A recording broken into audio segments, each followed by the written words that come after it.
O Mercosul com a União Europeia já é tratado como um dos movimentos econômicos mais importantes dos últimos anos. Para entender o que muda na prática, quem ganha, quem pode perder e quais setores devem sentir os efeitos primeiro, a gente conversa agora com o colunista da TMC, Igor Rocha. O que muda no bolso do consumidor brasileiro, por exemplo, Igor? Boa tarde para você. Boa tarde, Tomás. Boa tarde, Mayara. Muito bom estar com vocês aqui hoje. De fato, esse é um tema bastante quente, o tema do momento, esse acordo da União Europeia e Mercosul, onde o Brasil, obviamente, está envolvido.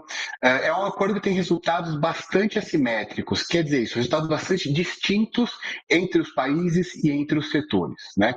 O que é a estrutura produtiva da economia brasileira hoje? É uma economia que é muito concentrada em setores de baixa e média tecnologia, com uma parcela do agronegócio, né, o setor primário, bastante expressivo.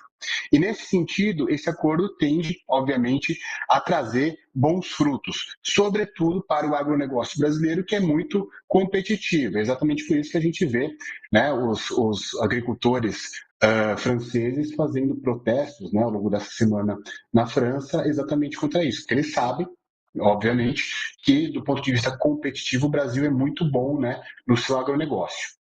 Agora, que setores que ganham? Exatamente os setores de baixa e média tecnologia. Setores de alta tecnologia são os setores que é o foco da União Europeia, né? As máquinas alemãs, setor de medicina hospitalar alemão.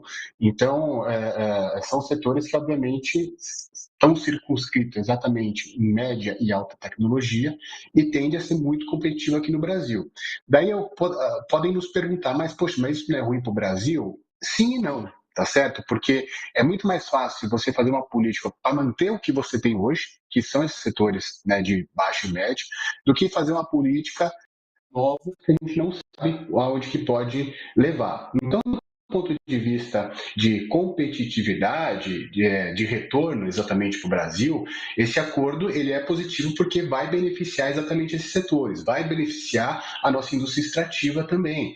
Agora, quando a gente compara com os outros países têm aí um resultado, sem sombra de dúvida, mais. Bom, e na prática, Igor, para a gente aqui, para os brasileiros que consomem, obviamente, esses produtos basicamente no dia a dia, eles tendem a ficar mais baratos, mais caros para o mercado interno? No sentido que a gente tende a melhorar a produtividade da economia, ou seja, na medida que a gente vai poder importar máquinas e equipamentos que operam na fronteira tecnológica, que são mais modernos, que são mais inovativos, a gente tende a conseguir, né, em tese, obviamente que em tese e a vida real tem um gap aí, mas em tese, do ponto de vista da teoria econômica, a gente consegue reduzir custo de produção. Então, quando a gente reduz custo de produção, obviamente que isso pode ter um repasse para o consumidor final, que pode sim impactar preços. Claro que isso não vai ser sentido no curtíssimo prazo, até porque o acordo não está vigente ainda, né? Foi feito exatamente esse alinhamento ali por parte do Conselho da União Europeia, mas precisa passar no Parlamento Europeu e precisa passar aqui nos congressos, né, dos países da União, dos países do Mercosul. Então ainda tem muita coisa para rolar aí. Mas uma vez implementado isso, sobretudo quando a gente fala de produtividade e que vai impactar a competitividade, isso pode trazer produtos bem finais, né? Ou seja, um produto acabado, uma camisa, um computador, uma TV, com um custo de produção menor. E isso pode, sem sombra de dúvida, ser repassado para o consumidor final no que se refere a preços mais baixos. Uma última de minha parte, Igor, em relação a produtos importados, por exemplo, o vinho francês, a tacinha de vinho francês que a Mayara toma todo dia em casa porque diz que faz bem para a saúde, chocolates suíços, não muda absolutamente nada ou esses produtos podem ficar mais caros ou mais baratos para nós brasileiros? Eles podem ficar mais baratos também, né? Eu estava fazendo uma análise circunscrita no processo produtivo, mas quando a gente fala do bem final sendo importado diretamente, também tem esse repasse no preço que pode beneficiar, sem sombra de dúvida, o consumidor final. E você tocou, Tomás, num setor que é interessante, por exemplo, o setor de alimentos e bebidas. No Brasil, tende a se beneficiar com o acordo União Europeia. A gente tem uma das maiores empresas de bebidas aqui no Brasil.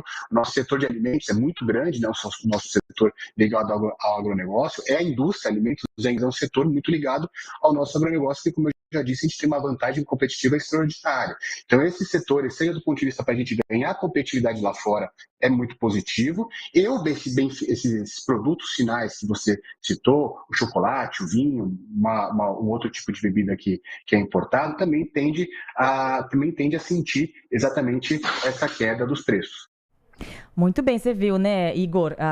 Essa é a primeira participação aqui com a gente no Link TMC. Só para você entender, aqui, eu, a Mayara, eu sou o povão. Então, eu faço a pergunta, por exemplo, de o alimento, o brasileiro em comum. O Tomás é o cara requintado desse programa. Então, ele usa a desculpa que é para mim, mas ele pergunta para ele. Daí ele vem nos vinhos, chocolate suíço. Aqui funciona desse jeito, assim que o Tomás se preocupa, viu, Igor? Te agradeço demais, gente. Esse é o Igor. Eu percebi. Você viu? Você já percebeu? Só nessa entrevista, você viu quem que é o povão aqui da Percebi. TMC. Não é mesmo? Mas olha, eu quero muito te agradecer. O Igor Rocha é economista-chefe da Fiesp, analisa sempre o cenário econômico do Brasil e do exterior e está sempre por aqui na TMC e também aqui no Link. Igor, quero muito te agradecer, obrigada, viu? Sempre portas abertas para você aqui.